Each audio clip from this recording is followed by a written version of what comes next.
La tempête de neige ne montra aucune pitié cette nuit-là. L'officier Daniel a failli ne rien remarquer. Une forme floue oscillant dans le mur blanc, quelque chose qui luttait pour rester debout. Lorsqu'il descendit de son véhicule de patrouille, son pouls s'emballa. Attachée à un poteau battu par les intempéries se trouvait une chienne berger allemand, son pelage durci par la glace, tout son corps tremblant de manière incontrôlable. Blotti contre elle, presque invisible sous la neige, se trouvaient plusieurs chiots qui peinaient à respirer. Daniel se précipita vers eux, retirant sa veste pour les couvrir, mais la mère aboya soudain, non pas contre lui, mais en direction de la ligne d'arbres sombres, de façon sauvage et urgente, comme si elle tentait de transmettre un message. Quelques minutes plus tard, Daniel comprendrait pourquoi, et ce qu'il découvrit dans cette tempête bouleversa même un officier aguerri. Avant d'aller plus loin, n'oubliez pas de liker, partager et vous abonner.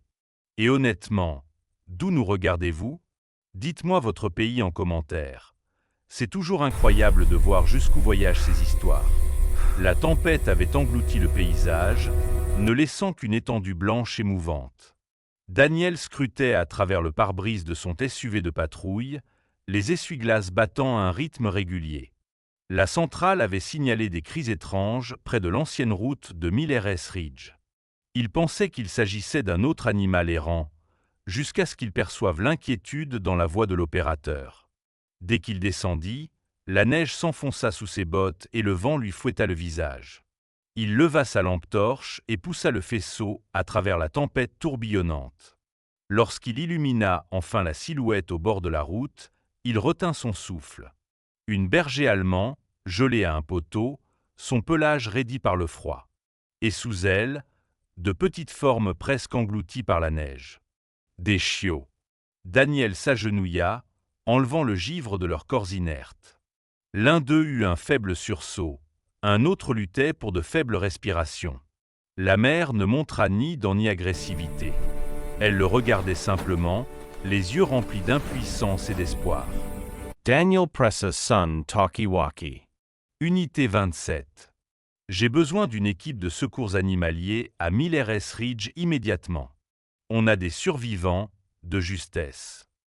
Le vent hurlait plus fort, presque comme si la tempête elle-même suppliait en sa faveur. Daniel arracha sa veste et l'enroula autour de la chienne tremblante, ses doigts engourdis par le froid. « Tiens bon, ma belle » murmura-t-il. Il glissa le plus petit chiot contre sa poitrine pour lui donner un peu de chaleur. C'est alors qu'il le remarqua, des traces dans la neige derrière le poteau, profondes et délibérées. Depuis le SUV, Rex, son partenaire canin entraîné, se mit à aboyer vivement en grattant la porte.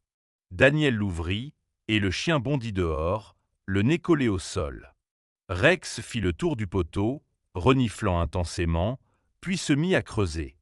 Daniel l'aida, grattant la neige gelée jusqu'à ce que son gant heurte un objet dur. Une petite boîte métallique enveloppée d'une vieille couverture trempée. À l'intérieur se trouvait une photographie et un mot taché. « Si vous lisez ceci, s'il vous plaît, sauvez-les. » Je n'avais pas le choix. Daniel deplia la photo. Une femme souriante et un jeune garçon posaient à côté de la même berger allemand, tous trois pleins de vie. Son estomac se noua. Ce n'était pas de la négligence. C'était le cœur brisé. Mais autre chose le glaça encore plus. La corde était fraîchement nouée. Celui qui les avait laissés était venu récemment. Peut-être encore tout près. Le vent le griffait, tandis qu'il serrait le plus petit chiot contre lui. « Accroche-toi » répéta-t-il, sa voix tremblante. La mère se mit à tourner frénétiquement, regardant tour à tour Daniel et les bois. Il détaqua la corde. Au lieu de fuir, elle s'enfonça dans les arbres, aboyant avec insistance et s'assurant qu'il la suivait. « Qu'est-ce que tu veux me montrer » appela Daniel, la suivant avec Rex sur ses talons. À travers la neige jusqu'aux genoux, ils atteignirent une luge renversée, à moitié enfouie près d'un fossé gelé. La chienne grattait dessus désespérément. Daniel souleva le bord et découvrit un autre chiot, à peine chaud, à peine vivant. Il l'enveloppa dans son écharpe. « Tu essayais de me le dire » murmura-t-il. Au loin, des sirènes percèrent enfin la tempête. Des éclats rouges et bleus apparurent dans le voile blanc. Les secours arrivaient. « Tenez bon », murmura Daniel à la petite famille tremblante. « Personne ne mourra ce soir. » À la clinique vétérinaire, la chaleur remplaça la brutalité de la tempête. Daniel faisait les 100 pas devant la salle de soins, laissant des flaques sous ses bottes.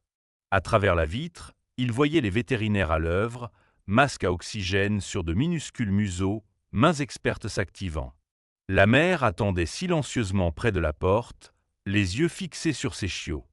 Daniel ne cessait de revoir le mot dans sa tête. « S'il vous plaît, sauvez-les. » Je n'avais pas le choix. Ce n'étaient pas des mots de cruauté, mais un dernier acte d'espoir. Son téléphone vibra. Le shérif du comté voisin parla d'une voix urgente. « Aïe, on pense avoir une correspondance. Une femme a disparu il y a 2 nuits. Sa voiture s'est écrasée près de Miller S. Ridge. Et elle possédait une berger allemand. La photo de son dossier correspond à celle que vous avez trouvée. » Daniel eut le souffle coupé. Elle ne les avait pas abandonnés. Elle avait été coincée, blessée, désespérée, espérant que quelqu'un trouverait ses chiens. Il regarda la chienne à ses côtés. « Tu n'attendais pas de l'aide, » murmura-t-il. « Tu l'attendais, elle. » 3 jours plus tard, l'hôpital sentait le désinfectant et l'espoir. La femme, Lena, était pâle mais consciente, gelée mais vivante.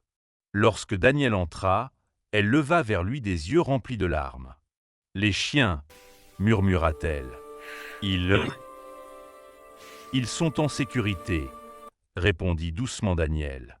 « Tous. » Quand il hocha la tête, elle porta une main à sa bouche, pleurant. « Je les ai attachés là, pour que quelqu'un les trouve. Je ne pouvais plus les porter. J'ai prié, mon Dieu, j'ai prié pour que quelqu'un vienne. » « Vous les avez sauvés, » l'assura Daniel. La porte s'ouvrit, et la berger allemand entra, la queue battant faiblement. Lena se figea, puis inspira brusquement. « Bella !» La chienne bondit vers elle, posant sa tête contre sa poitrine dans un flot de gémissements soulagés. Quelques instants plus tard, les chiots furent apportés. Lena éclata en sanglots, riant et pleurant en les serrant contre elle. « Mes bébés !» Daniel détourna le regard, submergé. Certains sauvetages, comprit-il, ne nécessitent aucun mot, simplement un amour assez fort pour survivre à une tempête. Dans les jours qui suivirent, l'histoire fit le tour du pays. Les titres annonçaient « Un officier sauve une famille d'e chiens abandonnés dans une tempête d'e neige ». Les images de Daniel marchant dans la neige avec les chiots firent le buzz. Quelques semaines plus tard, Daniel visita la maison de Lena. La lumière du soleil filtrait à travers les vitres givrées, des rires remplissaient la pièce. Les chiots, désormais en pleine santé, gambadaient partout. Bella trottina vers Daniel, le reconnaissant instantanément. Il s'agenouilla, la caressant doucement. « Tu as bien fait, » murmura-t-il. « Tu as sauvé tout le monde. » Lena apparut dans l'embrasure de la porte, les yeux brillants. « Nous n'oublierons jamais ce que vous avez fait. » Daniel secoua la tête et regarda Bella. C'est elle, la véritable héroïne. En sortant, le vent porta encore de lointains aboiements joyeux. Pour la première fois depuis des semaines, le froid semblait chaleureux.